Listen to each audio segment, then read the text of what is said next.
Моето име е Горан Гроздановски, живеам и работам во Тетово, се бавам со адвокатура.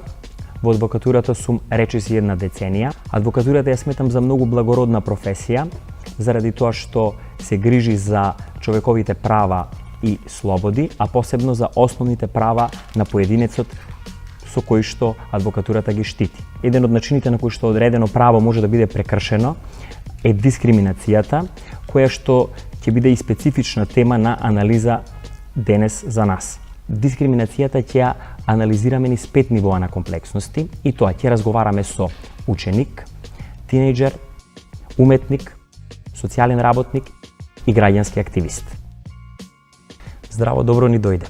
Дали можеш да ни се представиш? Да, јас сум Надја, имам 10 години, учам во основното училиште Блаже Коневски, одам на балет и во слободно време сакам да цртам или да читам. Супер, балерина. Надја, дали знаеш зашто сме овде и зашто ќе разговараме денеска? Па не. Дали си слушнала некогаш за зборот дискриминација и дали ти значи тоа тебе нешто?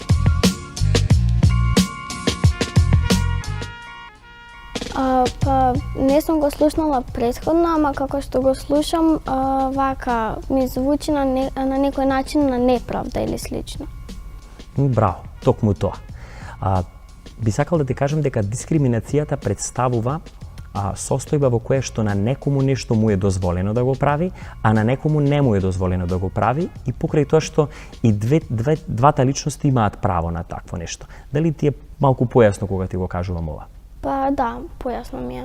Дали можеш да ни кажеш некаков пример со кој што си го видела кога на некој некому му е дозволено нешто, а некому не му е дозволено?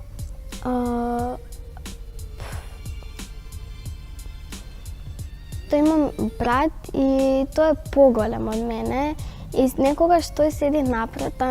Тоа е можеби фер затоа што е поголем, ама мене не ми оди некако фер затоа што јас сакам истото како право да го имам.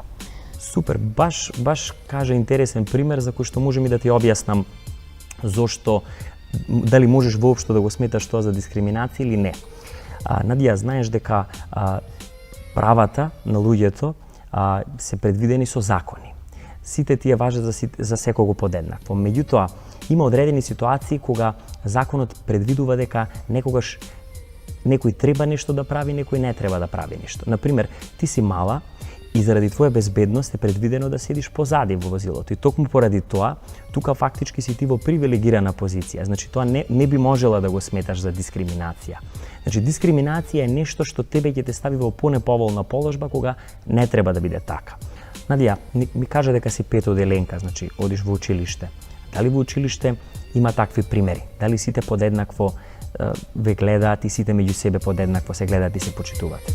Па сега во петто оделение да, ама од кога почнавме веќе во прво и секако сме и помали деца и имавме едно другарче со поинакви потреби, за која јас мислев дека е нешто лошо и го одбегнував и сега тоа воопшто не ми се допаѓа што сум го правела и сега сме многу добри пријатели, многу го сакам како пријател. Мојот другар е многу весел и секогаш сака да е тивко во просторијата затоа што не му прија да има многу бука и затоа што нашето оделение, да кажам, попесно и често викаме и такви некои слични работи. Другар ми ги затнува ушите, ги става прстите на нив и така сме приметиле дека тоа не му се допаѓа.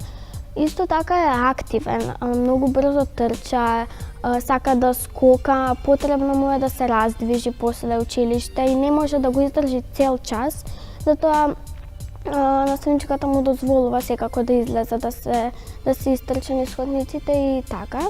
Како што растев, многу го засакав тоа дете како пријател, како многу добар пријател. Знаеме дека е весел и секогаш сака да игра нешто. И повеќе побаво се чувствува со девојчињата, како што можам да приметам, затоа што сме многу добри пријатели со него. Девојчињата многу го сакаат и машките го прифаќаат, ама сепак со девојчињата има побави односи. Сакаш да кажеш како што подобро го запозна твоето другарче така свати дека хендикепот што го има, значи не е причина да не се дружиш со него. Да, и сега сите од нашето оделение го прифаќаме како е еден од нас во оделението. Ова што го кажа Надја е навистина прекрасно нешто, бидејќи прво ни разби едно табу. Значи не треба да се плашиме од непознатото и различното, напротив треба да го запознаваме и да бидеме поблиски до тоа. А од друга страна ни кажа како може ставот да ти се смени да еволуираш во подобра личност. Значи ти благодарам на учеството, Надја, овие работи што ги кажа се прекрасни и се надевам дека и други како тебе, млади девојчиња и деца ќе ги применуваат.